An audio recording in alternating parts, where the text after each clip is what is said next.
সৃষ্টি করেছি।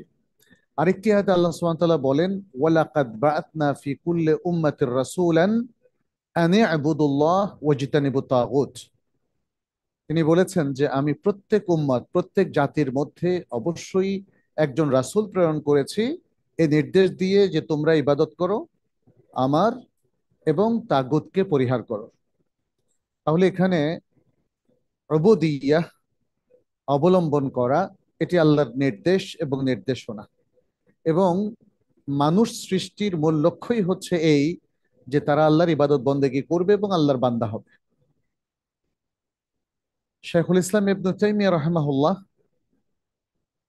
তার এই প্রখ্যাত গ্রন্থটি রচনা করেন এবং এই গ্রন্থটি তিনি ইবাদতের বিভিন্ন বিষয়, তার যে প্রিকন্ডিশনস গুলো, তার কম্পোনেন্ট গুলো এখানে তুলে ধরেছেন। আর বরাবরের মতেই তার যেটি বৈশিষ্ট্য, তিনি প্রচুর আয়াত উপস্থাপন করেন এবং পাশাপাশি বিশুদ্ধ হাদিস তিনি এখানে উল্লেখ করেন।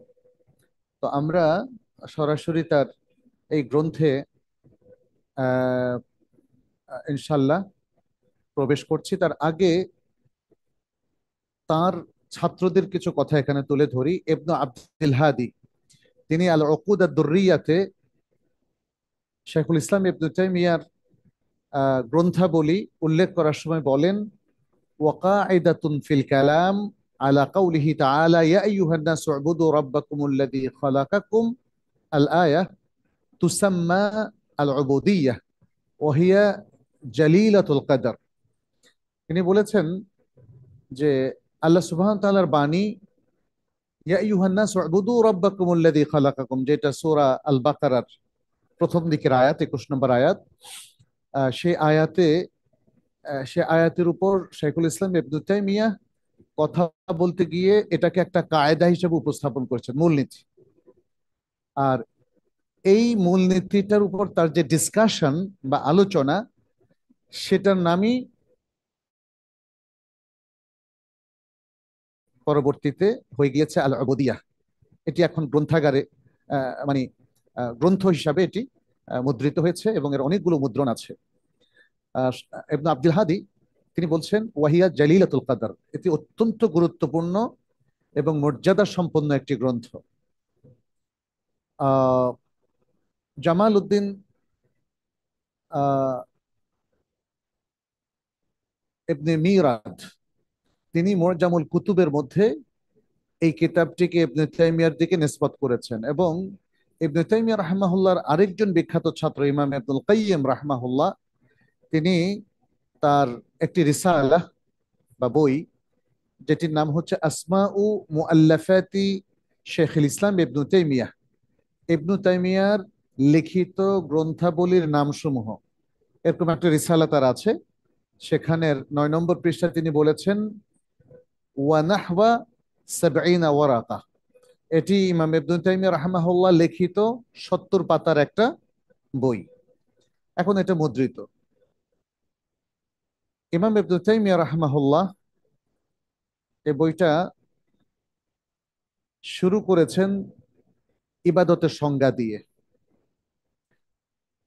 ইমাম ইবনু তাইমিয়া রাহমাহুল্লাহকে জিজ্ঞেস করা হয়েছিল এই আয়াতটি উদ্ধৃত করে, ইয়া আইয়ুহান নাস উবুদু রাব্বাকুমুল্লাযী খালাকাকুম ওয়াল্লাযীনা মিন ক্বাবলিকুম লাআল্লাকুম তাত্তাকুন। মাল ইবাদাহ, ইবাদত কাকে বলে? ওয়ামা ফুরুহা, ইবাদতের আনুষঙ্গিক বিষয়গুলো কি? ওয়াহাল মাজমুউদ্দিন দাখিলুন ফিহা আমলা, পুরো গোটা দিনটা এটা কি ইবাদতের মধ্যে অন্তর্ভুক্ত নাকি অন্তর্ভুক্ত না? ওমা হাকিকাতুল উবুদিয়্যাহ, উবুদিয়্যার হাকিকত কি? হাকিকত বলতে প্রকৃত রূপরেখা, সেটা কি? ওয়াহাল হিয়া আ'লা আল মাকামাত ফিদ দুনিয়া ওয়াল আখিরাহ, দুনিয়া এবং আখিরাতে এই উবুদিয়্যাই কি সর্বোচ্চ মাকাম, সর্বোচ্চ পজিশন এবং মুমিনের সর্বোচ্চ অবস্থান? এই প্রশ্নগুলো তাকে করা হয়েছিল। পাশাপাশি বলা হয়েছিল আম ফাওকাহা শাইউম মিনাল মাকামাত, নাকি ইবাদতের উপরও আরো অন্য কোনো মাকাম বা মর্যাদা আছে। তখন শাইখুল ইসলাম ইবনে তাইমিয়া রাহিমাহুল্লাহ এতগুলো প্রশ্নের উত্তর দেওয়া শুরু করেছেন, যে কথা বলে সেটা হচ্ছে আল ইবাদাতু ইসমুন জামিউন লিকুল্লি মা ইউহিব্বুহুল্লাহ ওয়া ইয়ারদাহু মিনাল আকওয়াল ওয়াল আমাল আল বাতিনা ওয়াদ যাহিরা। তার প্রখ্যাত উক্তি এটা, প্রায় সকল ওলামাই কেরাম এটাকে উদ্ধৃত করেন। এটা হলো ইবাদতের সংজ্ঞা। শাইখুল ইসলাম ইবনে তাইমিয়া রাহিমাহুল্লাহ এতগুলো প্রশ্নের উত্তরে ইবাদতের সংজ্ঞা দিয়ে শুরু করেছেন। আল ইবাদাতু ইসমুন জামিউন লিকুল্লি মা ইউহিব্বুহুল্লাহ ওয়া ইয়ারদাহু মিনাল আকওয়ালি ওয়াল আমালি আল বাতিনা ওয়াদ যাহিরা। ইবাদা হচ্ছে প্রত্যেক সেই সকল কথা এবং কাজের নাম, হোক তা গোপনীয় কিংবা প্রকাশ্য, যা আল্লাহ সুবহানাহু ওয়া তাআলা ভালোবাসেন এবং যার প্রতি সন্তুষ্ট থাকেন। মানে পৃথিবীর সকল কাজকে তিনি ইবাদতের মধ্যে ঢুকিয়ে দিয়েছেন, কিন্তু শর্ত একটাই, এটা আল্লাহর পছন্দনীয় হবে এবং আল্লাহ তাআলা এই কাজটাকে ভালোবাসবেন, এই কাজের প্রতি সন্তুষ্ট থাকবেন। অতি চমৎকার একটা সংজ্ঞা। অতএব কোনো ব্যক্তি যদি তার যে কোনো কর্মকাণ্ডকে ইবাদতের মধ্যে অন্তর্ভুক্ত করতে চায়, তাহলে তাকে লক্ষ্য রাখতে হবে যে কাজটি সে করছে সেটিকে আল্লাহ ভালোবাসেন কিনা, সেটিকে আল্লাহ পছন্দ করেন কিনা। আল্লাহ ভালোবাসেন কিনা, পছন্দ করেন কিনা, এটি দুটো সোর্স থেকে জানা যাবে। একটা হলো কোরআন, আর একটা হলো সুন্নাহ। কোরআন এবং সুন্নাহ, এর বাইরে আর কোনোভাবে জানার সুযোগ নাই। যদি সারা পৃথিবীর কয়েক বিলিয়ন মানুষ বসে চিন্তা করে যে আমরা ওহী বাদ দিয়ে দেখি, একটু চিন্তা করে আল্লাহর পছন্দনীয় কোনো কাজ বের করতে পারি কিনা, সেটা আসলে আল্লাহ অ্যাকসেপ্ট করবেন না। যদি সেটা ওহী বিরোধী হয় এবং ওহির বাইরে গিয়ে নতুন কোনো নীতিমালা প্রয়োগ করে যদি কেউ তাদের কাজগুলোকে সাজায় কিংবা সম্পন্ন করে, তাহলে সেটা ইবাদত হিসাবে গণ্য হবে না। এই জন্য আল্লাহ সুবহানাহু ওয়া তাআলা বলেছেন, ওয়ামাই ইয়াবতাগি গায়রাল ইসলামি দীনান ফালা ইউকবালা মিনহু। যে ব্যক্তি ইসলাম ছাড়া আর অন্য কোনো কিছু তালাশ করে, অনুসন্ধান করে, সেটা কশ্চিন কালেও তার কাছ থেকে কবুল করা হবে না। সুতরাং আমরা দেখি যে আল্লাহ সুবহানাহু ওয়া তাআলা যে কাজগুলো রেকমেন্ড করেছেন, অথবা রাসূল সাল্লাল্লাহু আলাইহি সাল্লাম যে কাজগুলো তিনি আহ, আম, আমাদের জন্য এন্ডোর্স করেছেন, অর্থাৎ স্বীকৃতি দিয়েছেন যে এটাই আল্লাহর কাজ, এটাই আল্লাহর ইবাদত, সেটাই ইবাদত বলে গণ্য হবে। হোক সেটা বড় বড় ফরজ ইবাদত অথবা ছোট ছোট নফল। যেমন প্রত্যেক অজুর পরে 2 রাকাত সালাত পড়া, মসজিদে প্রবেশ করেই 2 রাকাত সালাত পড়া, সূর্য উঠার পরে 2 রাকাত সালাত পড়া, চাষতের সময় 2 রাকাত 2 রাকাত করে সর্বোচ্চ 8 রাকাত পর্যন্ত সালাত পড়া, জাওয়ালের সময় সালাতু জাওয়াল পড়া। এভাবে বিভিন্ন আহ ক্ষেত্রে আমরা দেখি যে নানা রকম ইবাদতের রাসূল সাল্লাল্লাহু আলাইহি সাল্লাম রূপরেখা আমাদেরকে দিয়েছেন। সেটা কখনো যিকরুল লিসান, জিহ্বার দিকের, কখনো যিকরুল কলব, কখনো সেটা আমাদের আমল, আমালুল জাওয়ারিহ, আমালুল ইয়াদ, আমালুর রিজল। হ্যাঁ, আমালুল ইয়াদ হচ্ছে হাত দিয়ে যদি আপনি ভালো কোনো কাজ করেন। আমালুর রিজল মানে পায়ের কাজ, আপনি যখন মসজিদের দিকে হাঁটেন বা কোনো ভালো কাজ করার জন্য আপনি উদ্যত হন, হাঁটেন, চলাফেরা করেন, জিহাদ ফি সাবিলিল্লাহ, এরকম অসংখ্য কাজ যেগুলো আল্লাহ কোরআনে অথবা রাসূল সাল্লাল্লাহু আলাইহি সাল্লাম সুন্নাহর মধ্যে রেকমেন্ড করেছেন এবং রিকগনাইজ করেছেন যে এটা ইবাদত। যেমন সালাত, যাকাত, সিয়াম, হজ, সত্য কথা, আমানতদারি, বিররুল ওয়ালিদাইন বা পিতামাতার আনুগত্য, সিলাতুল আরহাম আত্মীয়তার সম্পর্ক রক্ষা, আল ওয়াফা বিল উহুদ প্রতিশ্রুতি রক্ষা করা। এই উদাহরণগুলো শাইখুল ইসলাম ইবনে তাইমিয়া দিচ্ছেন। ওয়াল আমরু বিল মারুফ ওয়ান নাহি আনিল মুনকার, এই টার্মটা আপনাদের সবার পরিচিত। ওয়াল জিহাদু লিল কুফফারি ওয়াল মুনাফিকিন, কাফের এবং মুনাফিকদের বিরুদ্ধে জিহাদ। ওয়াল ইহসান লিল জার, প্রতিবেশীদের প্রতি ইহসান করা, তাদের প্রতি সদয় আচরণ করা। ইহসান মানে এখানে সদয় আচরণ।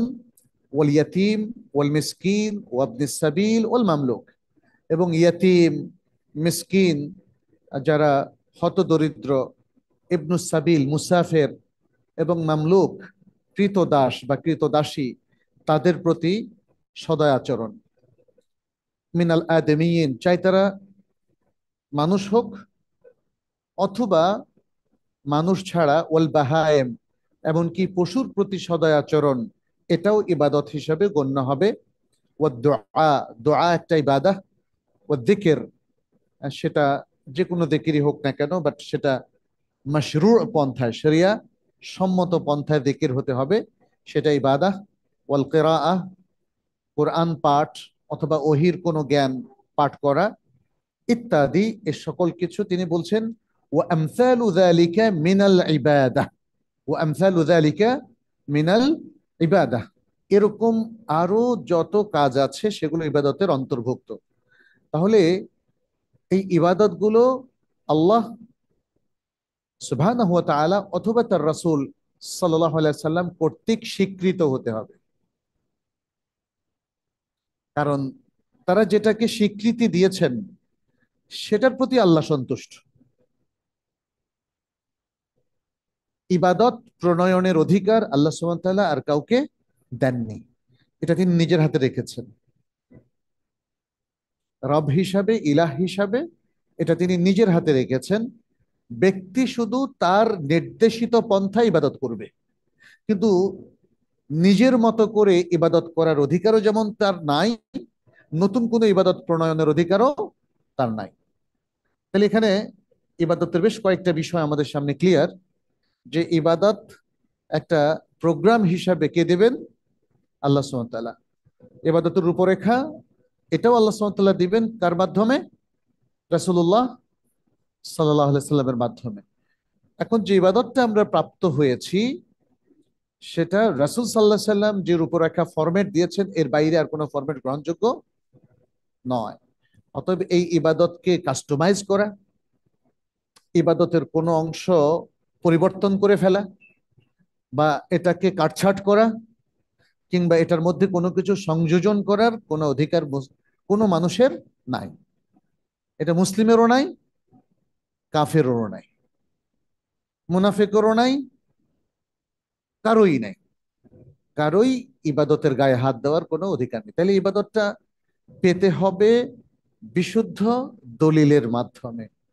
এত সুন্দর সহজ একটা বিষয় এখন আমাদেরকে বোঝাতে হচ্ছে। এটা বুঝতে কি কষ্ট হচ্ছে কারো? সুবহানাল্লাহ। কিন্তু বহু মানুষকে এগুলো বুঝাতে আপনাকে গলদ ধর্ম হয়ে যেতে হচ্ছে। এটা আমাদের জন্য দুর্ভাগ্যজনক। খুব সহজেই আমরা বুঝতে পারছি ইবাদতের কোনো কিছুই আমরা করতে পারবো না। এটা আসতে হবে কার পক্ষ থেকে? আল্লাহর পক্ষ থেকে, রাসূল সাল্লাল্লাহু আলাইহি ওয়াসাল্লামের মাধ্যমে। আল্লাহ তো সরাসরি আমাদের কাছে দেননি, কার মাধ্যমে দিয়েছেন? রাসূল সাল্লাল্লাহু আলাইহি ওয়াসাল্লামের মাধ্যমে। এই জন্য কোরআন সুন্নাহর কথা বারবার আসছে, এবং এই জন্য আল্লাহই দেন, একমাত্র আল্লাহই ইবাদত প্রণয়ন করেন, কিন্তু আমরা প্রাপ্ত হই সেটা রাসূল সাল্লাল্লাহু আলাইহি ওয়াসাল্লামের মাধ্যমে। অতএব খুব সহজেই আমরা বুঝতে পারছি আজকে যে সকল ইবাদত রাসূলুল্লাহ সাল্লাল্লাহু আলাইহি ওয়াসাল্লামের মাধ্যমে আমাদের কাছে আসেনি, কি হবে সেটা? বেদাত। একদম স্পষ্ট। যতগুলো প্রোগ্রাম অথবা অ্যাক্টিভিটিস, প্রথা, আমল মানুষ চালু করেছে, রাসূল সাল্লাল্লাহু আলাইহি ওয়াসাল্লাম এগুলো চালু করেননি, সেগুলো কি হবে? বেদাত হবে। আচ্ছা, এরপর শাইখুল ইসলাম ইবনে তাইমিয়া রাহিমাহুল্লাহ বলছেন ওয়া কাযালিকা হুব্বুল্লাহি ওয়া রাসূলিহি, আল্লাহ এবং তার রাসূলের প্রতি ভালোবাসা পোষণ। ওয়া খাশিয়াতুল্লাহি ওয়াল ইনাবাতু ইলাইহি, এবং আল্লাহর খাশিয়া, আল্লাহর ভয় এবং আল্লাহর কাছে ফিরে আসা। ইনাবা মানে কি? ফিরে আসা, আল্লাহর দিকে ফিরে আসা। ওয়া ইখলাসুদ্দিন লাহু, দিনকে একনিষ্ঠ করে নেওয়া আল্লাহর জন্য, অর্থাৎ আল্লাহর মুখলেস বান্দা হওয়া। ওয়াসসাবরু লিহুকমিহি, আল্লাহর যে হুকুম, নির্দেশ, সেটা পালনে সবর করা। ওয়াশুকরু লিনিআমিহি, আল্লাহর যত নিয়ামত আমরা প্রাপ্ত হয়েছে সে নিয়ামতগুলোর শুকর আদায় করা। ওয়াররিদা বিকাদাইহি, আল্লাহর যে কাদা এবং কদর, তাকদীর, ফয়সালা, তার প্রতি সন্তুষ্ট থাকা। ওয়াত্তাওয়াক্কুলু আলাইহি, এবং আল্লাহর প্রতি তাওয়াক্কুল রাখা, নির্ভরতা স্থাপন করা। ওয়াররাজাউ লিরাহমাতিহি, এবং আল্লাহর রহমতের আশা করা। ওয়াল খাউফু মিন আযাবিহি, এবং আল্লাহর আযাবকে ভয় পাওয়া। ওয়া আমসালু যালিকা হিয়া মিনাল ইবাদাতি লিল্লাহ, এবং এরকম আরো যত কিছু আছে যেগুলো কোরআন হাদিস দ্বারা সাব্যস্তকৃত, এগুলো আল্লাহর ইবাদতের অন্তর্গত, আল্লাহর ইবাদতের মধ্যে অন্তর্ভুক্ত। যালিকা, ইমাম ইবনে তাইমিয়া বলছেন, যালিকা আন্নাল ইবাদাতা লিল্লাহি হিয়াল গায়াতুল মাহবুবাতু লাহু ওয়াল মারদিয়াতু লাহু, এটা এজন্যে যে আল্লাহর জন্য ইবাদত পরিপালন করা এটা এমন লক্ষ্য যা তিনি ভালোবাসেন। আল্লাহ কর্তৃক নির্ধারিত একটা প্রিয় লক্ষ্য, তার কাছে লক্ষ্য বস্তু যেটা তিনি মানুষের জন্য লক্ষ্য হিসাবে নির্ধারণ করে দিয়েছেন। ওয়াল মারদিয়াহ, এবং তার পছন্দনীয় একটা গায়াত, আল্লাহর প্রিয় এবং পছন্দনীয় একটা লক্ষ্য মাত্রা, যেটা মানুষের জন্য তিনি নির্ধারণ করে দিয়েছেন। ওয়াল্লাতি খালাকাল খালকা লাহা, যেই লক্ষ্যের জন্যে, যে লক্ষ্য বাস্তবায়নের জন্য আল্লাহ তাআলা সৃষ্টিকে সৃষ্টি করেছেন।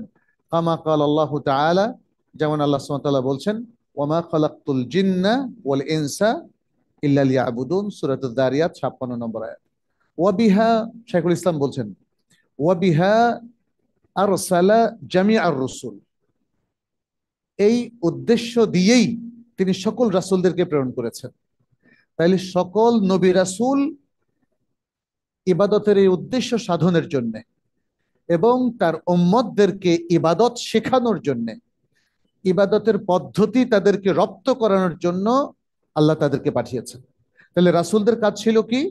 কওমকে ইবাদতের আহ্বান জানানো, ইবাদতের নির্দেশনা দেওয়া, এবং ইবাদত কিভাবে করতে হয় এটা শেখানো।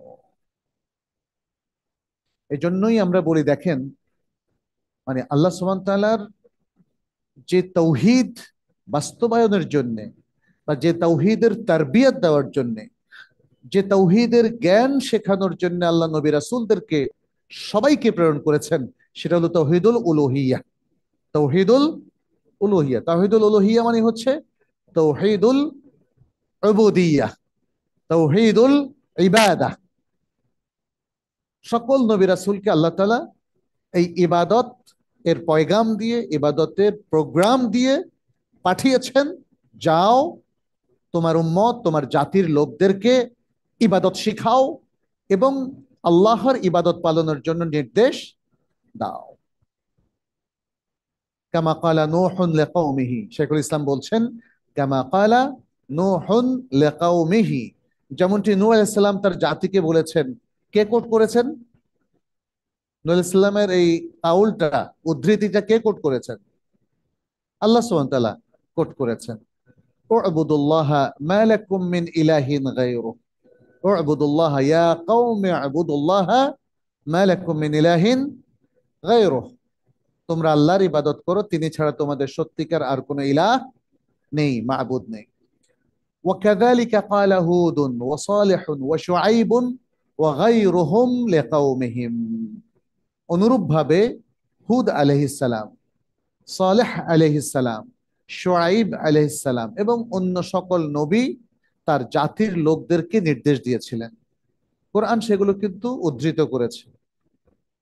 আপনারা আল কোরআনের একাধিক সূরার মধ্যে, যেমন সূরাতুল আরাফ, সূরাতুশ শুআরা, এই দুটো সূরাতে ডিটেইলস নবীদের এই যে আহ্বান, তার উম্মতের প্রতি দাওয়াত, সেটা আপনারা দেখবেন। সূরাতুন নাহলের মধ্যেও সেরকম আলোচনা আছে, সূরাতুল আম্বিয়ার মধ্যেও আছে। শাইখুল ইসলাম ইবনে তাইমিয়া রাহমাহুল্লাহ কিছু কোটেশন দিয়েছেন, সেটা আপনাদেরকে একটু শোনাই।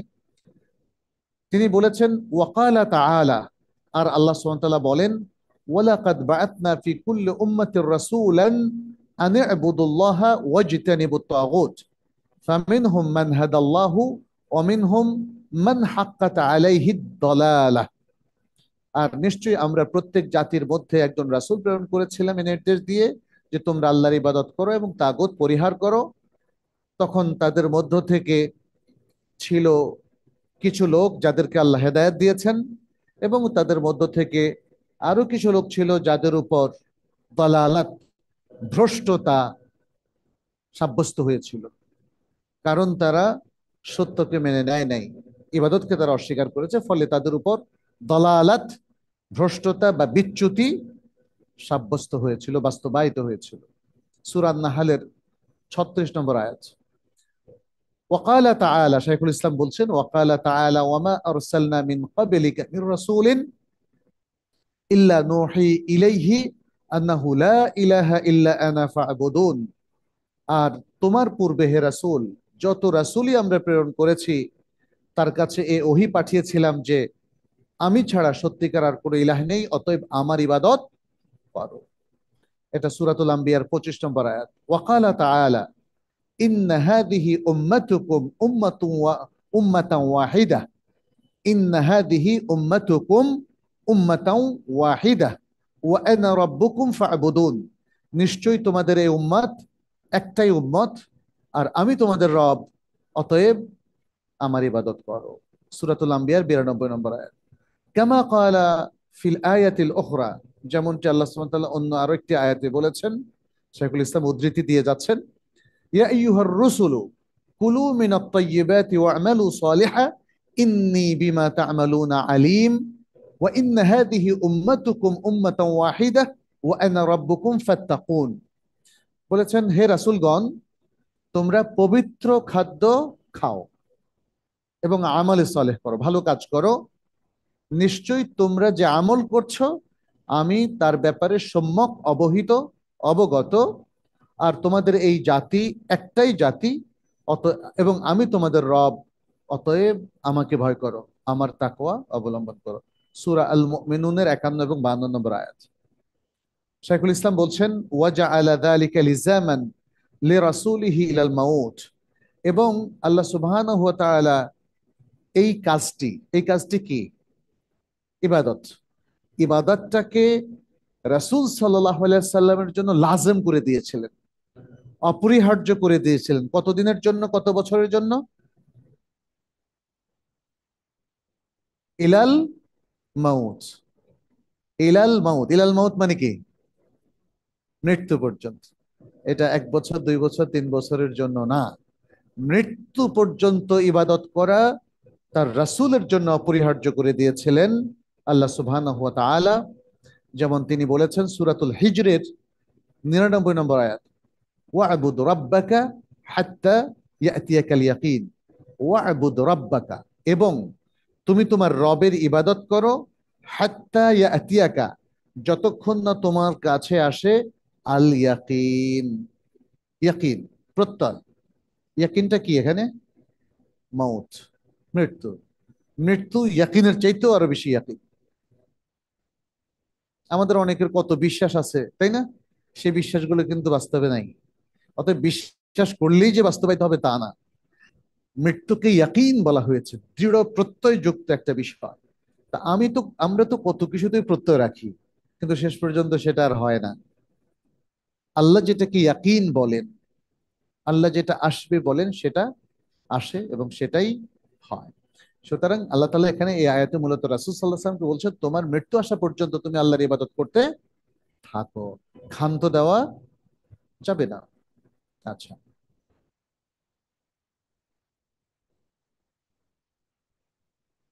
আচ্ছা।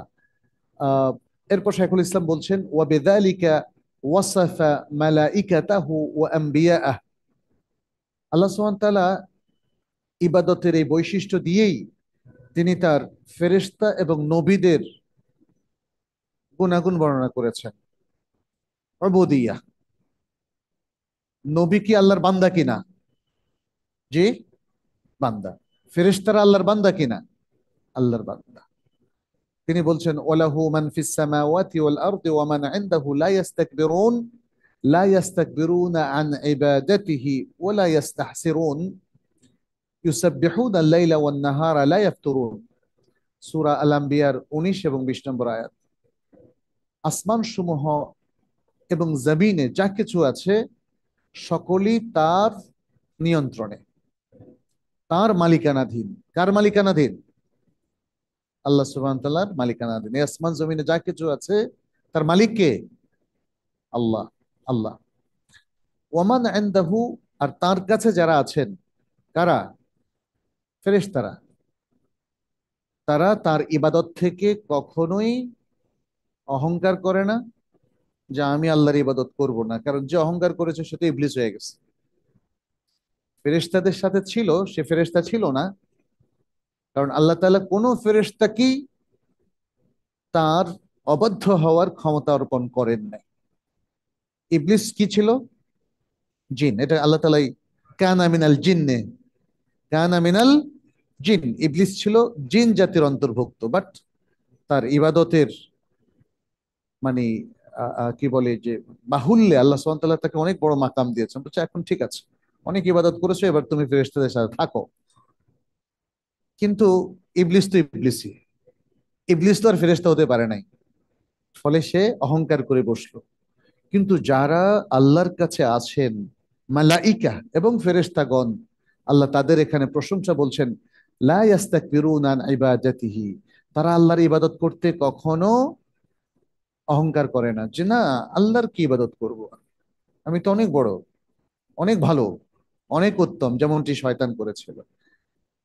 ফেরেশতারা তার ইবাদত থেকে কখনো বিরতও হয় না এবং অহংকারও করে না। ইউসাব্বিহুনা আল-লাইলা ওয়ান নাহার, তারা রাত ভর এবং দিন ভর আল্লাহর তাসবিহ পাঠ করে। লা ইয়াফতুরুন, কখনো ক্ষান্ত হয় না, কখনো এক মুহূর্তের জন্য তারা ক্ষান্ত হয় না, তাদের কাজই হচ্ছে আল্লাহর ইবাদত করা।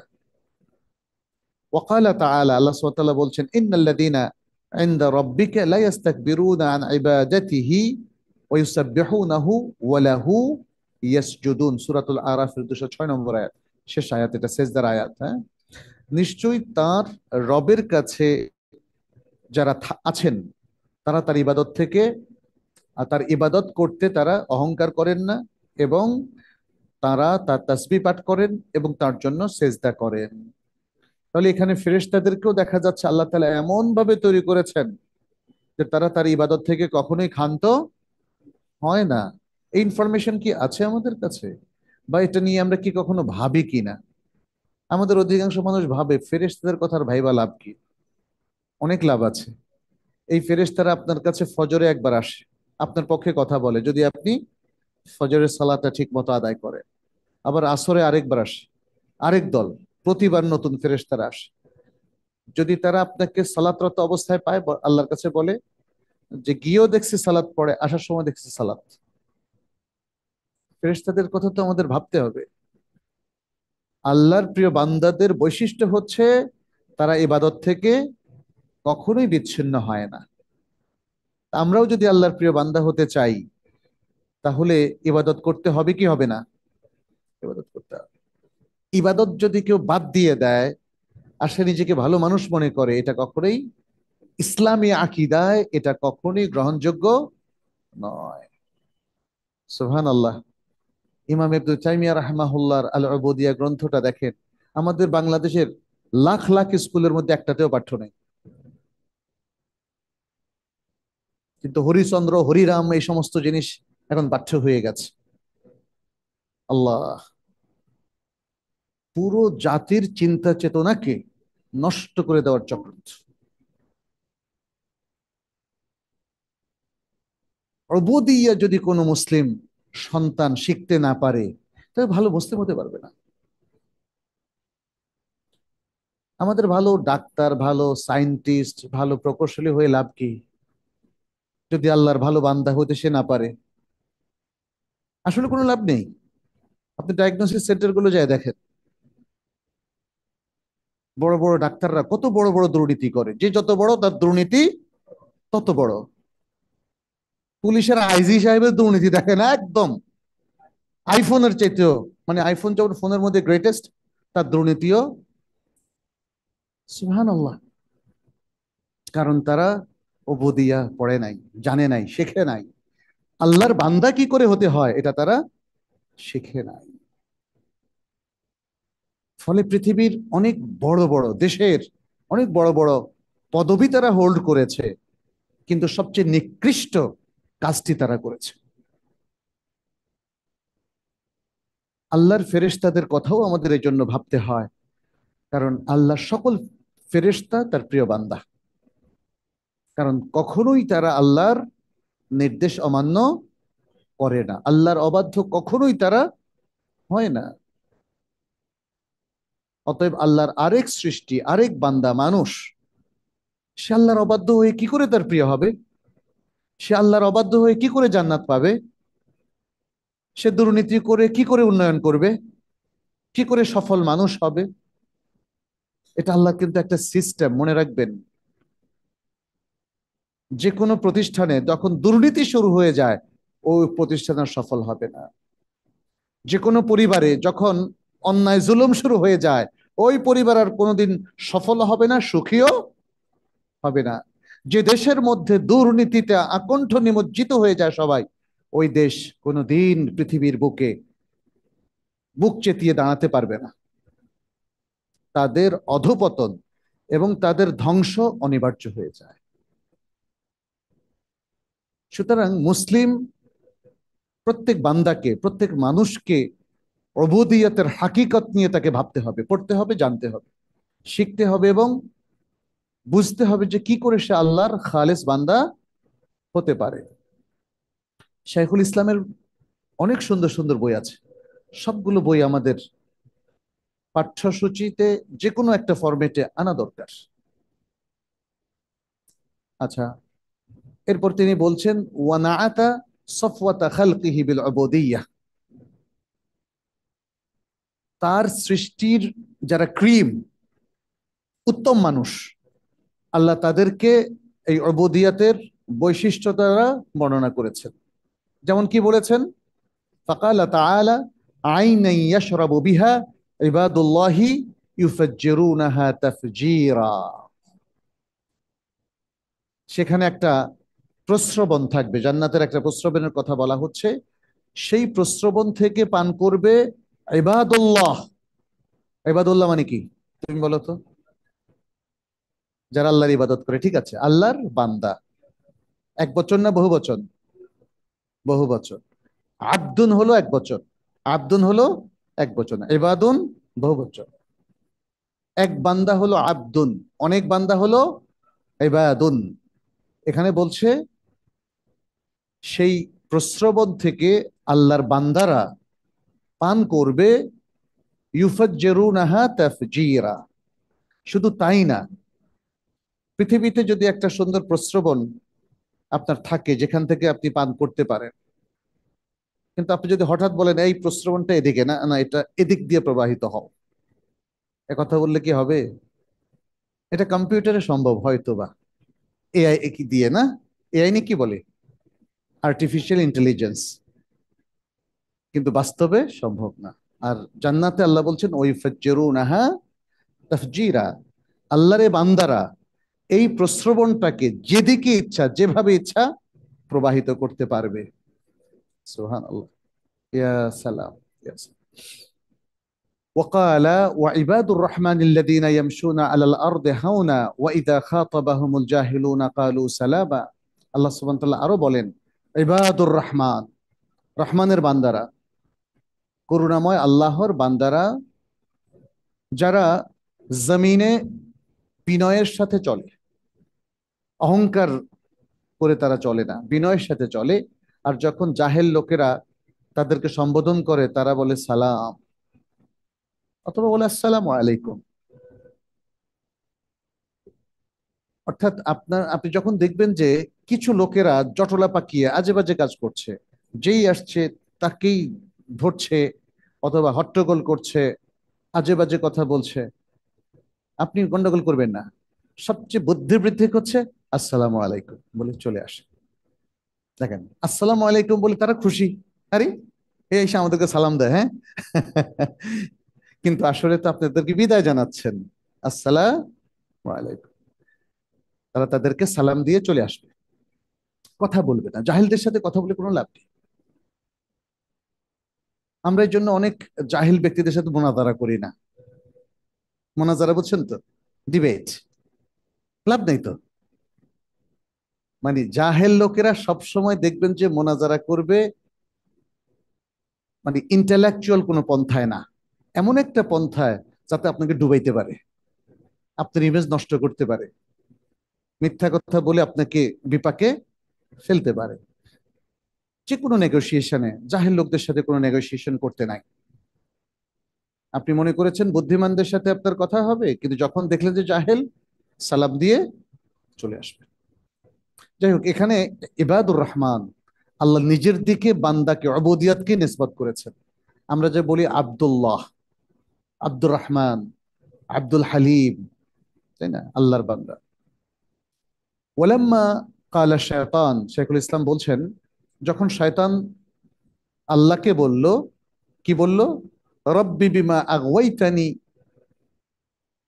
রব্বি বিমা আগওয়াইতানি লা উযায়্যিনান্না লাহুম ফিল আরদি ওয়া লা উগওয়িয়ান্নাহুম আজমাইন। হে আল্লাহ, যেহেতু আপনি আমাকে বিভ্রান্ত করে দিয়েছেন, এখন সে দোষ চাপাচ্ছে আল্লাহর উপরে।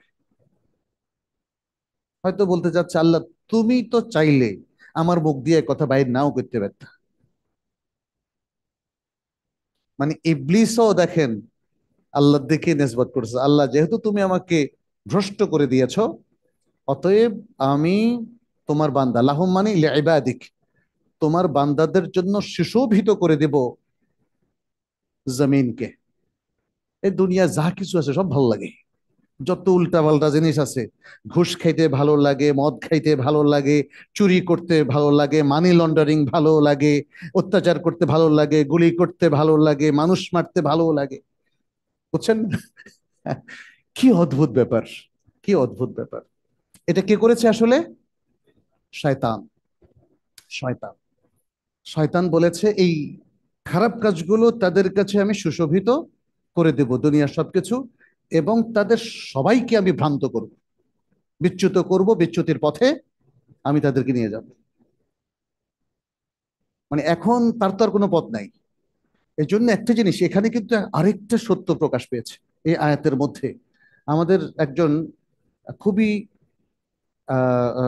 প্রখ্যাত একজন ওস্তাদ, ডক্টর মোহাম্মদ বিন মোহাম্মদ আল মুখতার শানকিত, উনি তার দার্সের মধ্যে শেষে একটা ছোট্ট নাসিহা করতেন, খুবই ইমপ্রেসিভ এবং সুন্দর, হৃদয় ছুঁয়ে যেত এরকম একটা কথা। একবার তিনি বলছিলেন যে, সম্ভবত জেনা ব্যভিচার বা এগুলোর উপর কথা বলছিলেন, তখন বলছিলেন যে, দেখুন, মেয়েদের জন্য তার সতীত্ব রক্ষা করা অত্যন্ত জরুরি। কারণ কোনো মেয়ে যখন যেভাবেই হোক না কেন সে পথহারা হয়ে যায় এবং সে তার সতীত্ব হারিয়ে ফেলে, তখন সে ভাবে, আহ, সারা পৃথিবীর সব মেয়েরা যদি আমার মতো এভাবে মজলুম হইতো। এর জন্য যে মেয়েটা একবার বিচ্যুতির মধ্যে পড়ে যায়, এরকম মেয়েদের সাথে আপনার মেয়েদের চলতে দেওয়া যাবে না। আজকাল তো আমরা দেখি যে কলেজ ইউনিভার্সিটিতে পড়ুয়া মেয়েরাও এরকম হাজারে হাজার। অতএব এই মেয়েদের সাথে যদি আমাদের মেয়েরা পড়ে, আমাদের শাইখ বলেছিলেন যে যে মেয়েটা একবার ইজ্জত হারায়, ও চায় আল্লাহ সারা পৃথিবীর মেয়েদের সবের ইজ্জত হারিয়ে যাক। তখন সে ভালো ভালো মেয়েদেরকে টার্গেট করে তাকে মিসগাইড করার চেষ্টা করে। এই একই বৈশিষ্ট্যটা আমরা ইবলিসের মধ্যে পাই। ইবলিস আল্লাহর সাথে কিন্তু সেভাবেই যুক্তিটা পেশ করেছে, আল্লাহ তুমি যেহেতু আমাকে পথ ভুলাই দিছো, এবার আমি তোমার বান্দাদেরকে পথ ভুলাই দেব। আচ্ছা, তবে একটা কথা বলছে, ইল্লা ইবাদাকা মিনহুমুল মুখলাসিন, ইল্লা ইবাদাকা মিনহুমুল মুখলাসিন, তবে তোমার মুখলেস বান্দাদের কথা আলাদা, ওদেরকে আমি ভ্রষ্ট করতে পারবো না। এই জন্য ইখলাস, সম্মানিত ভাইয়েরা, ইখলাস এটা সবচেয়ে বড় সম্পদ। আপনার সবচেয়ে শক্তিশালী যে সম্পদটা, নেয়ামতটা আল্লাহ দিয়েছে, সেটা হলো ইখলাস। আপনার মনোবল, আল্লাহর সন্তুষ্টির জন্য আপনার বিশুদ্ধ নিয়াত। মানুষ এই নিয়ত, এই মনোবল, ইখলাস, নিষ্ঠা, এটা দিয়ে পৃথিবীকে জয় করে। সমস্ত বাধা বিপত্তি সে জয় করে। সে সবকিছুর বিরুদ্ধে দাঁড়াতে পারে তার শরীরের শক্তি দিয়ে নয়, মনের শক্তি দিয়ে। সুতরাং এখলাস হলো এখানে খুব বড় একটা শক্তি। ফলে এই এখলাসটা আমাদের যাদের মধ্যে থাকবে, আল্লাহর যেসব বান্দাদের মধ্যে থাকবে, শয়তান তাদের উপর গালেব হতে পারবে না। আল হিজরের 39-40 নম্বর আয়াত, আরেকটা আয়াত তিনি কোট করেছেন, কাল আল্লাহ তাআলা ইন্না ইবাদি লাইসা লাকা আলাইহিম সুলতানুন ইল্লা মান ইত্তাবাআকা মিনাল গাওয়িন। বলছেন, এটা আল্লাহ তাআলা বলছেন, শয়তানের এই কথার উত্তরে আল্লাহ তাআলা বলছেন নিশ্চয়ই আমার বান্দাদের উপর তোমার কোনো নিয়ন্ত্রণ থাকবে না। ইবলিসকে বলছেন, আমার বান্দাদের উপর তোমার কোনো নিয়ন্ত্রণ এবং ক্ষমতা এটা থাকবে না। তবে বান্দাদের মধ্যে যারা তোমরা অনুসরণ করবে, ভ্রষ্ট বিচ্যুত লোক, তাদের কথা আলাদা। ভ্রষ্ট লোকেরা তোমাকে অনুসরণ করবে। যারা দিন থেকে সরে গিয়েছে, দিন থেকে বিচ্ছিন্ন হয়েছে, কোরআন হাদিস থেকে বিচ্ছিন্ন হয়েছে, যারা অন্য ধর্মের কৃষ্টি কালচারকে মেনে নিয়েছে, মানব রচিত মতবাদ মেনে নিয়েছে, তারাই তো ভ্রষ্ট। আল্লাহ বলছেন তাদের কথা আলাদা, তাদের উপর তোমার নিয়ন্ত্রণ চলবে। শয়তান দেখবেন যে অধিকাংশ মানুষের উপর নিয়ন্ত্রণ নিয়ে ফেলেছে। পৃথিবীর অধিকাংশ মানুষই ভুল পথের মধ্যে আছে। সূরা আল হিজরের 42 নম্বর আয়াত, আল্লাহ সুবহানাহু ওয়া তাআলা আরেক জায়গায় ফেরেশতাদের বৈশিষ্ট্য বর্ণনায় বলছেন, ওয়াকালু ইত্তাখাযার রহমানু ওয়ালাদা সুবহানাহু বাল ইবাদু মুকরামুন। তারা মানে মুশরিকরা বলতো যে আর রহমান, দয়ালু আল্লাহ, তিনি সন্তান গ্রহণ করেছেন। সন্তান কারা এখানে? তারা ফেরেশতাদেরকে বলতো আল্লাহর সন্তান। ফেরেশতারা হলো তাদের দৃষ্টিতে আল্লাহর সন্তান। আল্লাহ বলছেন সুবহানা, আল্লাহ এটা থেকে পবিত্র মহান। বাল ইবাদু মুকরামুন, বরং তারা আল্লাহর সন্তান না, আল্লাহর বান্দা, আল্লাহর সম্মানিত বান্দা। লা ইয়াসবিকুনাহু বিল কাউলি ওয়া হুম বিআমরিহি ইয়ামালুন। তারা কোনো কথা দিয়ে আগ বাড়ে না, মানে আল্লাহ যা বলে তাই করেন। যে আমি একটা কথা আগ বাড়িয়ে বললাম, আল্লাহ বলল না, ফেরেশতারা বললেন, এটা কখনো হয় না। অহম বিআমরিহি ইয়ামালুন। আর এই ফেরেশতারা আল্লাহর নির্দেশেই আমল করে, আল্লাহর নির্দেশের বাইরে আমল করে না। ইয়ালামু মা বাইনা আইদিহিম ওয়া মা খালফাহুম। আল্লাহ জানেন যা তাদের সামনে আছে, যা তাদের পিছনে আছেন। ওয়ালা ইয়াশফাউনা ইল্লা লিমান ইরতাদা ওয়া হুম মিন খাশিয়াতিহি মুশফিকুন। এরপর তিনি আরেকটা আয়াত কোট করেন, ওয়াকালা তাআলা ওয়াকালু ইত্তাখাযার রহমানু ওয়ালাদা লাকাদ জি'তুম শাইআন ইদ্দা তাকাদু আস-সামাওয়াতু ইয়াতাফাত্তারনা মিনহু ওয়া তানশাক্কুল আরদু ওয়া তাখিরুল জিবালু হাদ্দা আন দাআউ লির-রহমানি ওয়ালাদা। তারা দাবি করেছিল যে রহমানের সন্তান রয়েছে।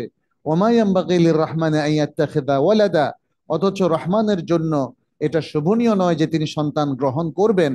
ইন কুল্লু মান ফিস সামাওয়াতি ওয়াল আরদি ইল্লা আতির রহমানি আবদা। প্রত্যেক আসমান এবং জমিনের মধ্যে যা কিছু আছে, সকলেই রহমানের কাছে বান্দা হয়ে আসবে। এখানে বান্দা বলতে আল্লাহর অনুগত হয়ে আসার কথা বোঝানো হচ্ছে, অর্থাৎ আল্লাহর অনুগত বান্দা, পদার্থ অপদার্থ, মানুষ ফেরেশতা, সব আল্লাহর কাছে বান্দা হয়ে আসবেন। শেখুল ইসলাম ইবনে তাইমিয়া রাহিমাহুল্লাহ এরপর বলছেন, ওয়াকালা তাআলা আনিল মাসিহ আল্লাযী উদ্দুইয়াত ফিহিল ইলাহিyyah ওয়ান নবুওয়াহ। এরপর আল্লাহ সুবহানাহু ওয়া তাআলা মাসিহ ঈসা আলাইহিস সালাম সম্পর্কে তিনি আরেকটা উক্তি করলেন, যার ব্যাপারে দাবি করা হয়েছে যে তিনি ইলাহ হওয়ার দাবি করেছিলেন। এবং তিনি আল্লাহ কি বলছেন? বলছেন ইন হুয়া ইল্লা আবদুন আনআমনা আলাইহি। তিনি তো আমার বান্দা ছাড়া আর কিছু নন, আমরা তার উপর নিয়ামত নাজিল করেছি। ওয়াজআলনাহু মাসালাল লিবানি ইসরাঈল, এবং তাকে বনী ইসরাইলের জন্য একটা দৃষ্টান্ত উদাহরণ করে দিয়েছি। সূরা যুখরুফের 59 নম্বর আয়াত। নবী সাল্লাল্লাহু আলাইহি সাল্লাম একটা সহিহ হাদিসের মধ্যে বলেন, লা তাতরুনি কামা আতরাতিন নাসারা ঈসা ইবনে মারইয়াম ফাইন্নামা আনা আবদুন ফাকুলু আব্দুল্লাহ ওয়া রাসূলুহু। নবী সাল্লাল্লাহু আলাইহি সাল্লাম বলেছেন, তোমরা আমাকে অতি প্রশংসা করো না, যেমনটি নাসারারা খ্রিস্টানরা ঈসা ইবনে মারিয়ামকে অনেক বেশি প্রশংসা করে তাকে ইলাহ বানিয়ে দিয়েছে, তাই না? তারা বলেছিল কি, তারা ট্রিনিটির কথা কোরআনেও বলেছে, তালিতু সালাতা। ঈসা আলাইহিস সালাম হচ্ছে তালিতু সালাতা। আল্লাহ সুবহানাহু ওয়া তাআলা তিনি হচ্ছেন এই তিনের একজন, আরেকজন হচ্ছে তার স্ত্রী। তারা মরিয়ম আলাইহিস সালামকে তার স্ত্রী বানিয়েছে, এবং আরেকজন হচ্ছে সন্তান, ইবন, পুত্র ঈসা। ওয়াল ইয়াদু বিল্লাহ। আল্লাহ আমাদেরকে রক্ষা করুন এই এত ভয়াবহ কুফরি থেকে এবং শিরক থেকে। এটা একদিকে কুফরি, অন্যদিকে শিরক। এই তৃত্ববাদের কারণেই নাসারাদেরকে আল্লাহ সুবহানাহু ওয়া তাআলা বলেছেন তারা কুফরি করেছে। রাসূল সাল্লাল্লাহু আলাইহি ওয়াসাল্লাম এই হাদিসের মধ্যে বলেন, ফাইন্নামা আনা আবদুন, আমি তো শুধু একজন বান্দা। ফাকুলু, অতএব আমার ব্যাপারে তোমরা বলবে আব্দুল্লাহি ওয়া রাসূল, আল্লাহর বান্দা এবং রাসূল। আল্লাহ সুবহানাহু ওয়া তাআলা নবী সাল্লাল্লাহু আলাইহি সাল্লামকে অবদিয়ার গুণ দ্বারা অভিষিক্ত করেছেন। শাইখুল ইসলাম এক্ষেত্রে বলেন, ওয়াকাদ নাআতাহুল্লাহু বিল উবুদিয়্যা ফি আকমালি আহওয়ালিহি। আল্লাহ তাআলা তার সবচেয়ে বড় বিশেষণ, সবচেয়ে বড় ওয়াসফ হিসাবে উল্লেখ করেছেন বান্দা, আল্লাহর বান্দা, নিজের দিকে নিসবত করেছেন। কার বান্দা? আল্লাহর বান্দা। সূরাতুল ইসরা শুরুতে আল্লাহ তাআলা বলছেন, সুবহানাল্লাযী আসরা বিআবদিহি লাইলান মিনাল মাসজিদিল হারাম ইলাল মাসজিদিল আকসা। পাক ও পবিত্র মহান সে আল্লাহ, যিনি তার বান্দাকে রাত্রে পরিভ্রমণ করিয়েছিলেন মসজিদুল হারাম থেকে কোথায়? মসজিদুল আকসার দিকে। এখানে আল্লাহ তাআলা নবী সাল্লাল্লাহু আলাইহি সাল্লামকে তার নিজের বান্দা বলেছেন। দেখেন, তাহলে বান্দা হওয়ার মাকামটা সবচেয়ে উপরে। আপনি কি? আমি একজন ডক্টর। আপনি কি? আমি মেজর জেনারেল। আপনি কি? আমি, মানে সবাই দেখলাম যে একজনে, তো যেটা আমাদের সমাজে একটু কম, আপনার নাম কি ভাই? আমি প্রকৌশলী মোহাম্মদুল্লাহ। মানে প্রকৌশলী বলতে হবে। আরেকজনে বলে আমি কবি অমুক। আরে বাবা, আপনি কবি হইলে তো মানুষ জানে, তো আপনাকে আপনার নামের মধ্যে আপনার কবি লাগানো দরকার আছে?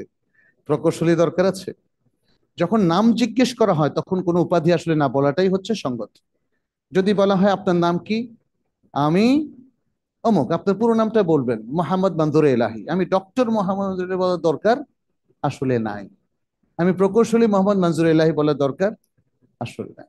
যদি উপাধি লাগাতেই হয় তাহলে বলুন আমি আল্লাহর বান্দা মোহাম্মদ, বলেন। এটা হলো সবচেয়ে সুন্দর। আচ্ছা, শাইখুল ইসলাম আরো অনেকগুলো আয়াত এখানে নিয়ে এসেছেন, আমি একটু পড়ে যাই, সবগুলো আয়াতের অর্থ বলতে গেলে অনেক সময় লাগবে। ওয়াকালা ফিল ইহা, ওহি উদ্ধৃতি দিতে গিয়ে আল্লাহ তাআলা বলেন, ফাআউহা ইলা আবদিহি মা আওহা। আল্লাহ তার বান্দার কাছে ওহি পাঠালেন, যা ওহি পাঠাবার সেটাকে তিনি ওহি পাঠালেন কার কাছে? তার বান্দার কাছে। নবী সাল্লাল্লাহু আলাইহি ওয়াসাল্লামের কথা বলা হচ্ছে। আর দাওয়াতের ক্ষেত্রে আল্লাহ তাআলা বলছেন, ওয়ান্নাহু লাম্মা কামা আবদুল্লাহি ইয়াদউহু কাদু ইয়াকুনুনা আলাইহি লিবাদা। কামা আব্দুল্লাহ, আল্লাহর এক বান্দা দাঁড়ালো। আল্লাহর বান্দা কে এখানে? নবী সাল্লাল্লাহু আলাইহি সাল্লাম। ওয়াকালা ফিত তাহাদ্দি, যখন চ্যালেঞ্জ ছুঁড়ে দেওয়া হয়েছিল মুশরিক এবং অন্য সকল মানুষের প্রতি, কোরআনের চ্যালেঞ্জটা সূরা আল বাকারার ৩০ নম্বর আয়াতে আল্লাহ তাআলা বলছেন, ওয়া ইন কুনতুম ফি রাইবিম মিম্মা নাযালনা আলা আবদিনা ফাতু বিসূরাতিন মিন মিথলি। আর যদি আমি আমার বান্দার উপরে যা নাজিল করেছি, যে ওহী নাজিল করেছি, যে কোরআন নাজিল করেছি, এই ব্যাপারে যদি তোমরা কোনো সংশয়ের মধ্যে থাকো, তাহলে তার অনুরূপ একটা সূরা নিয়ে আস। আল্লাহ বলছেন মিম্মা নাযালনা আলা আবেদিনা, আমার বান্দার উপর। আমার বান্দা বলতে কাকে বোঝানো হয়েছে? নবী সাল্লাল্লাহু আলাইহি সাল্লাম। সুতরাং পুরো দিনটাই এটা ইবাদতের মধ্যে দাখিল। ইবাদত ছেড়ে দিলেন তো দিন ছেড়ে দিলেন। ইবাদত ছেড়ে দিলেন তো দিন ছেড়ে দিলেন, ইবাদত পালন করলেন তো দিন পালন করলেন, এবং আল্লাহর বান্দা হয়ে গেলেন। কি সহজ সমীকরণ দেখেন! এটার সাথে দ্বিমত করার কোনো সুযোগ নেই, আছে? আপনার দিনদারি পুরোটাই ইবাদতের মধ্যে। ভাই, নামাজ কি পড়েন? না।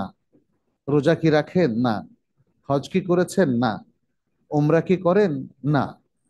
এই নায়ের মধ্যে সে তো সব ইবাদতই, জাকাত দেন তাও না, সাদাকা দেন, বলছে চ্যারিটি করি, সাদাকা দেই না। সুবহানাল্লাহ। তাহলে এরা কিভাবে আল্লাহর বান্দা হতে পারে বলেন? আর যখন আপনি সত্য কথাটি বলবেন যে লোক সালাত পড়ে না, সিয়াম রাখে না, ইবাদত করে না, সে আল্লাহর বান্দা নয়, অর্থ কি? সে আল্লাহর মুসলিম বান্দা নয়।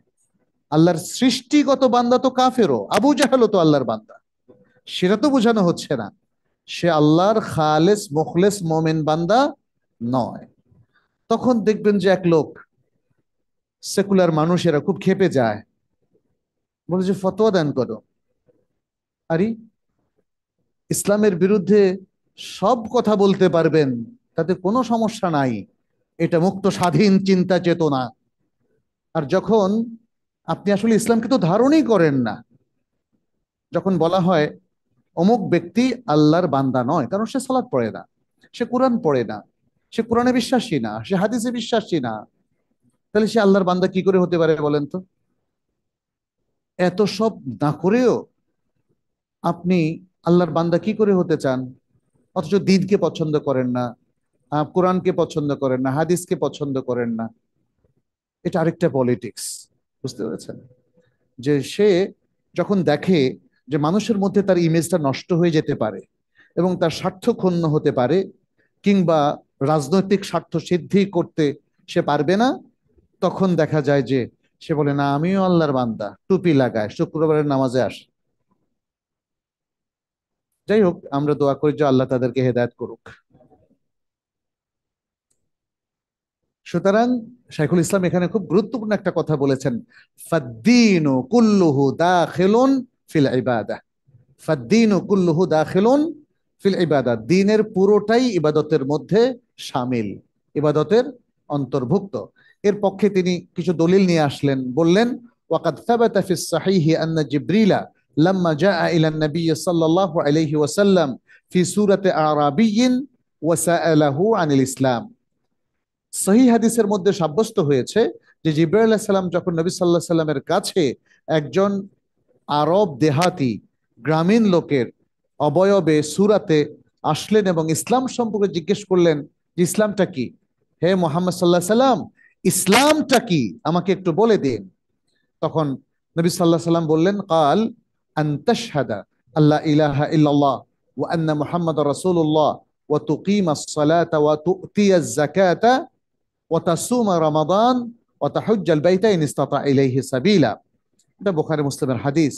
এ কথার সাক্ষ্য দেওয়া যে আল্লাহ ছাড়া সত্যিকার আর কোনো ইলাহ নেই এবং মুহাম্মদ আল্লাহর রাসূল, আর সালাত কায়েম করা, জাকাত প্রদান করা এবং রমাদানের সিয়াম রাখা, আর যদি তুমি সামর্থ্য রাখো তাহলে হজ করা। এরপরে জিজ্ঞেস করলেন, কালা জিব্রিল মাল ঈমান, ঈমানটা কি? নবী সাল্লাল্লাহু আলাইহি সাল্লাম বললেন, কাল আন তু'মিনা বিল্লাহি ওয়া মালাইকাতিহি ওয়া কুতুবিহি ওয়া রুসুলিহি ওয়াল বা'থি বা'দাল মাউতি ওয়া তু'মিনা বিল কদরি খাইরিহি ওয়া শাররিহি। তুমি আল্লাহর প্রতি ঈমান রাখবে, ফেরেশতাদের প্রতি ঈমান রাখবে, আল্লাহর গ্রন্থগুলোর প্রতি ঈমান রাখবে, নবী রাসূলদের প্রতি ঈমান রাখবে, আর মৃত্যুর পর পুনরুত্থানের প্রতি ঈমান রাখবে। অন্য আরেকটা ভাষ্যে এসেছে ওয়াল ইয়াউমিল আখির, আখিরাতের প্রতি ঈমান রাখবে। তাইলে ওয়াল বা'থ বা'দাল মাউত ওয়াল ইয়াউমিল আখির একই জিনিস। আমাদের দেশে দুটো বানিয়েছে, এই জন্য ঈমানের রকম একটা বাড়িয়ে দিয়েছে, অথচ একই রকমকে দুইবার উল্লেখ করা হয়েছে ভিন্ন দুটো হাদিসে, দুইটা ভাষায়। ফলে রকম হবে কয়টা? একটা, দুটো হবে না। ওয়া তু'মিনু বিল কদরি খাইরিহি ওয়া শাররিহি, আর তাকদীরের ভালো মন্দের প্রতি ঈমান রাখা। ক্বালা ফামাল ইহসান, জিজ্ঞেস করলেন ইহসানটা কি? তিনি বললেন, আন তা'বুদাল্লাহ কাআন্নাকা তারাহ ফাইন লাম তাকুন তারাহু ফাইন্নাহু ইয়ারাক। তুমি এমন ভাবে আল্লাহর ইবাদত করবে যেন তুমি তাকে দেখছো, আর যদি তুমি তাকে না দেখে থাকো তাহলে তিনি তোমাকে দেখছেন। তার মানে সর্বোচ্চ মাকামটা কি? আমি আল্লাহকে দেখছি, আল্লাহ আমার সামনে আছেন, এটা হলো সর্বোচ্চ মাকাম। আর যদি সেই মাকামে পৌঁছতে না পারি তাহলে আল্লাহ তো আমাকে দেখছেন, আল্লাহ আমাকে দেখছেন, এতে কোনো সন্দেহ কি আছে? সুম্মা ক্বালা ফি আখিরিল হাদিস, এই হাদিসের শেষে নবী সাল্লাল্লাহু আলাইহি সাল্লাম যখন জিজ্ঞেস করলেন তোমরা কি জানো ইনি কে, তারা বললেন আল্লাহ এবং তার রাসূল অধিক জানেন। তখন তিনি বললেন, হাদা জিবরিল জাআকুম ইউআল্লিমুকুম দীনাকুম, ইনি হলেন জিবরিল, যিনি তোমাদের কাছে এসেছেন তোমাদের দিন শেখানোর জন্য। তাহলে দিন হলো ইসলাম, ঈমান এবং ইহসান। দিন হলো ইসলাম, ঈমান এবং ইহসান, এই তিনটাই হলো দিন, এবং এই তিনটাই হলো ইবাদতের মূল সাফওয়া, মূল ক্রিম। শাইখুল ইসলাম বলেন, ফাজআলা হাযা কুল্লাহু মিনাদ-দীন, তাহলে রাসূলুল্লাহ সাল্লাল্লাহু আলাইহি সাল্লাম এর সবটাই বললেন এটাই দিন, এটাই দিন। তাইলে ইসলাম, ঈমান, ইহসান এটা হলো দিন। আর দিন কাকে বলে তিনি এরপরে বর্ণনা করছেন, ওয়াদ-দীনু ইয়াতাদাম্মানু মা'নাল খুদু' ওয়ায-যুল, দিন এটা বিনয় এবং নিজেকে আল্লাহর কাছে বিনীতভাবে উপস্থাপন করা, বা নিজেকে আল্লাহর কাছে দলিল ও খার, খুবই ছোট এবং হীন মানুষ হিসেবে, বান্দা হিসেবে উপস্থাপন করা, দিন বলতে এটাকে বোঝানো হয়। যেমন বলা হয়, তিনি বলছেন ইউকালু দিনতুহু ফাদানা আই দাল্লালতুহু ফাদাল্লা, দিনতুহু, আমি তাকে আহ আমি তাকে হীন করলাম, সে হীন হয়ে গেল। দিনতুহু ফাদানা, দাল্লালতুহু ফাদালা। তিনি আরো বলছেন ওয়ায়ুকালু ইয়াদিনুল্লাহ ওয়ায়াদিনু লিল্লাহি, আর আর আরবি ভাষায় বলা হয় হুয়া ইয়াদিনুল্লাহ, এর অর্থ হলো হুয়া ইয়াবুদুল্লাহ। দিন মানে এখানে ইবাদত, এটাই তিনি প্রমাণ করতে চাচ্ছেন। ইবাদত মানেও আত-তাদাল্লুল ওয়াল খুদু, দিন মানেও আত-তাদাল্লুল ওয়াল খুদু। তাহলে ইবাদত যেটা সেটাই দিন, দিন যেটা সেটাই ইবাদত। আপনি দিনকে ইবাদত থেকে বিচ্ছিন্ন করতে পারেন না, ইবাদতকে দিন থেকে বিচ্ছিন্ন করতে পারেন না, কিন্তু আমাদের মানুষেরা করে ফেলে। ধর্ম তুমি যা বলো তাই নাকি, তার মানে হচ্ছে ধর্ম আমি যা বলি সেরকমই। বাংলাদেশের যারা সেকুলার মানুষ, তারা মনে করে ধর্মের ব্যাখ্যা দেওয়ার অথরিটি তাদেরই, এমনকি কোরআনের ব্যাখ্যা দেওয়ার অথরিটি তাদের, এবং হাদিসকে ডিক্লাইন করা, রিজেক্ট করা, যে কিসের হাদিস, এটার অথরিটিও তারাই। এই জন্য তারা, আমরা দেখলাম যে শিক্ষার রিভিউ কমিটিতে হাদিস অস্বীকারীদেরকে ইনক্লুড করেছে। কি অদ্ভুত! আল্লাহু আকবার, আল্লাহু আকবার। আমরা অনেক সময় অসহায় বোধ করি, কিন্তু আসলে কি আমরা অসহায়? আমাদের সাথে আল্লাহ আছেন না? তাহলে এদেশের মানুষ এত চুপ করে থাকে কেন? কিছু না কিছু তো করতে হবে, তাই না? হয় তাদেরকে, যারা এগুলো করছেন তাদেরকে বলতে হবে আপনারা এ কাজ করবেন না, থামান। আপনারা ভালো মানুষদেরকে, জ্ঞানী মানুষদেরকে আমাদের কারিকুলাম তৈরির দায়িত্বটা দেন।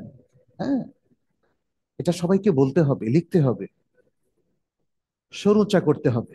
গন্ডগোল করার কথা বলছি না। হ্যাঁ,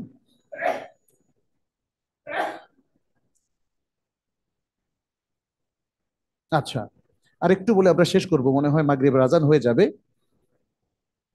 তাহলে ইয়াদিনুল্লাহ আই ইয়াবুদুল্লাহ ওয়া ইয়াদিনু লিল্লাহি আই ইয়াখদাউ লাহু, আল্লাহর জন্য বিনয়ী হওয়া, আল্লাহর কাছে বিনম্র হওয়া এবং আল্লাহর ইবাদত করা। দিনের অর্থ তাহলে ইবাদত, দিনের অর্থ ফাদিনুল্লাহ। শাইখুল ইসলাম এরপর বলছেন, ফাদিনুল্লাহি ইবাদাতুহু ওয়া তাআতুহু ওয়াল খুদুউ লাহু। সুতরাং আল্লাহর দিন বলতে বোঝানো হচ্ছে আল্লাহর ইবাদত করা, আল্লাহর এতাআত এবং আনুগত্য করা, এবং আল্লাহর জন্য নিজেকে বিনম্র করা। অতএব আপনি যদি বাংলা ধর্ম দিয়ে দিনের ব্যাখ্যা করেন তাহলে বিপদে পড়ে যাবেন। কিন্তু দিন মানে ধর্ম না, যা ধারণ করে। আরে শাইখুল ইসলাম ইবনে তাইমিয়া স্কলার অব দ্য উম্মাহ, তিনি বলছেন দিন ইবাদাত, দিন ধারণ করা না। মানুষ যা ইচ্ছা তাই ধারণ করে। মানুষ তো তার হৃদয়ে শিরককে ধারণ করে, বেদাতকে ধারণ করে, মূর্তিকে ধারণ করে, মানে আরো কত কিছু আছে, সব ব্যাখ্যা না হয় নাই করলাম। এটা আমরা বুঝতে পারি আমাদের দেশে মাজার ভিত্তিক থেকে আরম্ভ করে, মানে আমরা দেখতে পাচ্ছি এখানে মাজার ভিত্তিক শিরকও আছে, রাজনৈতিক শিরকও আছে, প্রচুর আছে কিনা বলেন। তো সুতরাং দিনকে ধর্ম বলা যাবে না, দিনকে রিলিজিয়ন বললে হবে না। এই জন্য আমি এখন সবসময় দিনকে দিনই বলি। দিনদার, ধর্মপরায়ণ বলার দরকার কি আমার? দিনদার, দিনদার, ইবাদত গুজার এটা বলতে পারে। দিনদার মানে হলো ইবাদত গুজার, যেহেতু শেখুল ইসলাম এখানে স্পষ্ট করে দিয়েছেন ফাদিনুল্লাহি ইবাদাতুহু, আল্লাহর দিন বলতে আল্লাহর ইবাদতকে বোঝায়।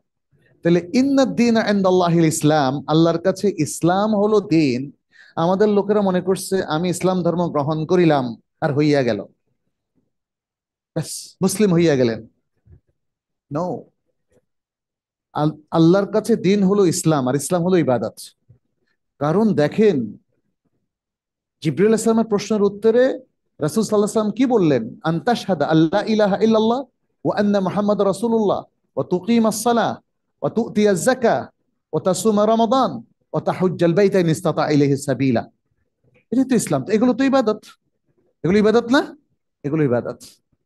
তাহলে ইসলামটা হলো ইবাদত, দিনটা হলো ইবাদত, ইবাদতটা হলো দিন।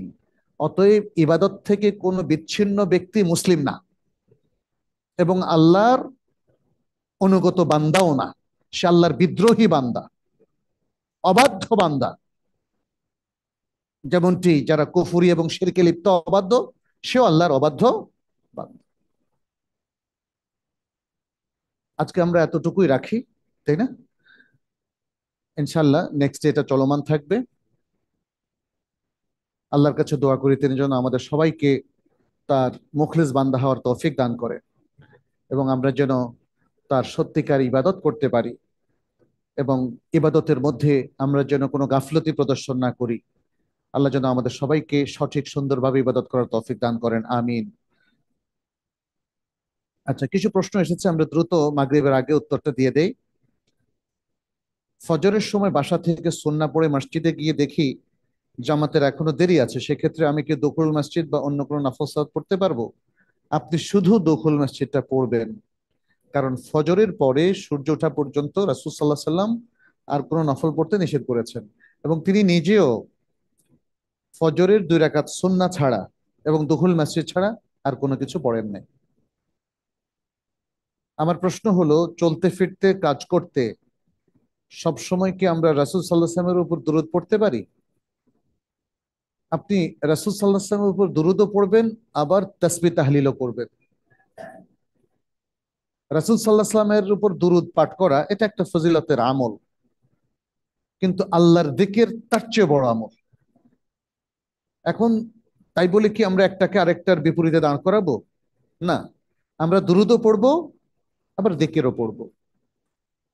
কারণ যিকিরের মধ্যে এমন যিকিরও আছে যেগুলো আসমান এবং জমিনের চাইতেও বেশি সওয়াব অন্তর্ভুক্ত করে, অর্থাৎ যতগুলো সওয়াব আসমান এবং জমিনের মধ্যে ধরে তার চাইতে বেশি সওয়াব আপনি অর্জন করতে পারেন সুবহানাল্লাহি ওয়া বিহামদিহি সুবহানাল্লাহিল আযীম বলার মাধ্যমে।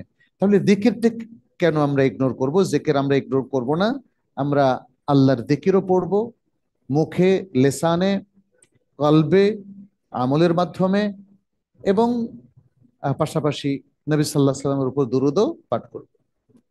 নারীর ফিতনা থেকে বাঁচার উপায় কি? বিশেষ করে রাস্তাঘাটে চলাফেরার সময় কিভাবে নিজেকে হেফাজত করব? কোনো বিশেষ দোয়া আছে কিনা? এই ভাইয়ের প্রবলেমটা কি একটু বুঝতে পারতেছি না। বাংলাদেশের নারী তো এখনো ইউরোপের মতো হয় নাই, আলহামদুলিল্লাহ। আলহামদুলিল্লাহ বলতে হবে না?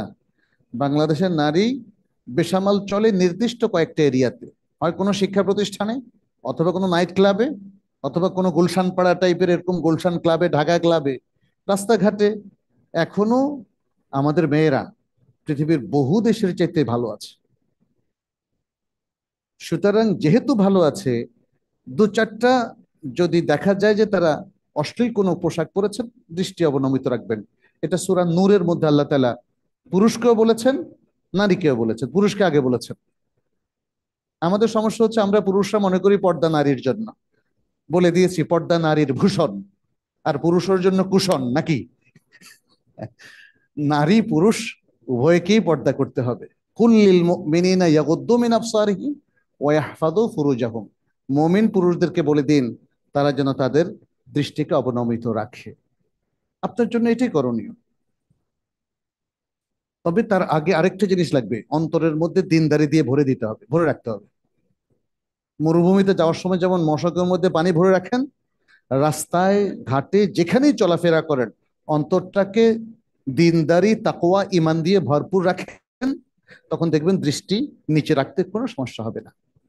ফিতনাটা তখন লেলিহান শিখার মতো ঝলঝল করে উঠে যায় যখন ইমানটা দুর্বল হয়ে যায়, যখন তাকওয়া থাকে না, তাকওয়া কাজ করে না। তখন যে কোনো খারাপ দৃশ্য দেখতে দেখবেন যে মজা পান। নাটক দেখতে ইচ্ছে করে, সিনেমা দেখতে ইচ্ছে করে, অনলাইনে কত কিছু দেখতে ইচ্ছে করে। তাহলে আসল জিনিসটা আমরা বুঝতে পারলাম, ফিতনা থেকে বাঁচার জন্য সবচেয়ে বড় এলিমেন্ট হচ্ছে ইমান এবং তাকওয়া। ইমান এবং তাকওয়া। মনে হয় যে মানে যে কেউ মনে করে আমার তো ইমানও আছে তাকওয়াও আছে, কিন্তু তারপরও তো ফিতনা। কিন্তু আসলে ইমানটা যদি খুব দুর্বল আর তাকওয়াটা যদি দুর্বল পজিশনে থাকে, তাহলে ফিতনাটা শক্তিশালী হয়ে যায়। আর ইমান এবং তাকওয়াটা যদি শক্তিশালী হয়ে যায়, ফিতনাটা একদম জিরো হয়ে যায়, নাই হয়ে যায়। এটাই হচ্ছে নিয়ম। অতএব আসুন আমরা আমাদের ইমান এবং তাকওয়াকে সমৃদ্ধ করি, শক্তিশালী করি, এবং আমরা দিনদারিটাকে হোল্ড করি। তাহলেই পৃথিবীর যে কোনো ফিতনাকে আপনি বলিষ্ঠ ভাবে প্রতিহত করতে পারবেন এবং অবিচল পাহাড়ের মতো সকল ফিতনার বিরুদ্ধে আপনি দাঁড়াতে পারবেন। আল্লাহ আমাদেরকে সে তৌফিক দান করুন। এতটুকু বলে আমরা আলোচনা এখানে শেষ করছি। হাদা ওসল্লাল্লাহু ওয়াসাল্লাম আলা নবিয়িনা মুহাম্মদ ওয়া আলা আলিহি ওয়া আসহাবিহি আজমাইন।